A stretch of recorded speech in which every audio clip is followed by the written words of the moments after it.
Hi, my name is Austin Meyer, and I am a co-founder and facilitator of Collective Capital.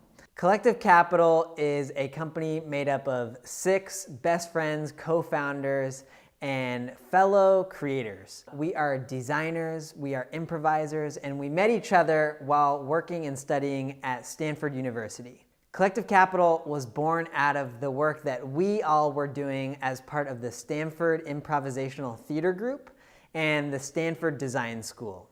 What we found while doing all this improv theater was that the skills and techniques that we were learning that allowed us to get up on stage and perform improvised stories in front of an audience were the same collaborative skills that we needed in the workplace, in life, when we were working on projects at the design school. And so we thought, let's bring these exercises and activities that we learn in an improvisational theater context, and let's bring these to teams all over the world so that they can learn some of the principles of improv that create a culture of collaboration and innovation. Some of the key improv principles that we teach are the idea of yes and, or building on the ideas of others.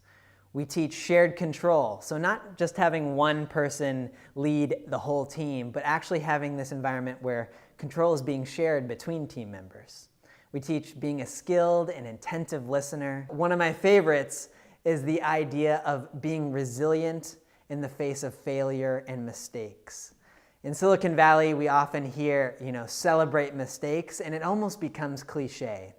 But at Collective Capital, we run improv and design workshops that get people to practice that skill because it is something that needs to be practiced and developed. So we get people in a low-risk environment to practice celebrating mistakes and staying resilient and using those mistakes as gifts and taking them in new directions and letting that fuel creation and innovation. As we at Collective Capital have worked with repeat customers, one of my favorite experiences has been going back to businesses and seeing how the language and mindsets that we taught when we were first working with them has diffused throughout the entire company. And now they have this shared language over the values that improv teaches. For example, we teach this activity where participants are with a partner and they're counting back and forth really fast. 1, 2, 3, 1, 2, 3, 1, 2, 3.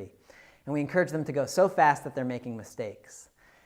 Eventually, the learning in this game is to retrain the body's physical response to failure. So they're not closing off and becoming submissive and letting that mistake cripple them, but instead they throw their hands up in the air and say, ta-da! We call that the circus bow.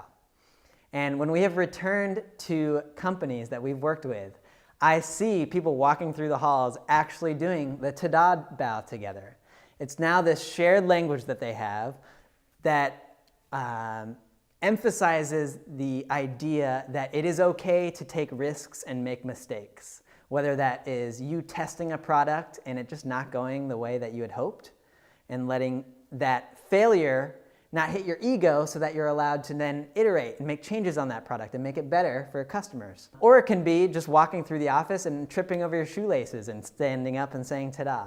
But it's been really cool to see these bits of language and physicality and mindsets stick with a company over time and let that change the culture and the way that they approach the work they're doing. When we say that we lead improv, a lot of times people freak out. But don't worry, we are not going to get you up performing in front of a large group.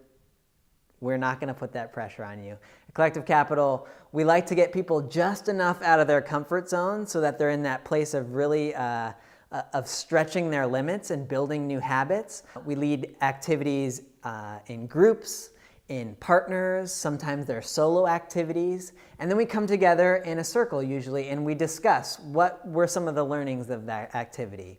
And we'll let you express what you thought, whether it was fun or hard, and then we'll pull out some of the key learnings and principles that improv teaches. One reason why we started this company is because we realized that in the teaching of innovation and design thinking that happens throughout Silicon Valley and even beyond, people focus on the process, the design thinking process. You'll hear that a lot.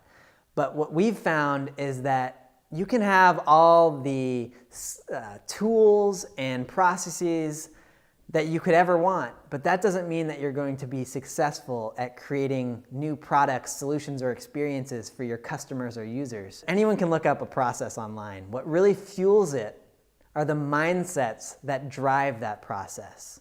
Improv teaches the creative mindsets that is used to fuel the design thinking process. So that's why we have a unique blend of design thinking and improv that we bring together so that you get the tools and process along with the mindsets that make it successful.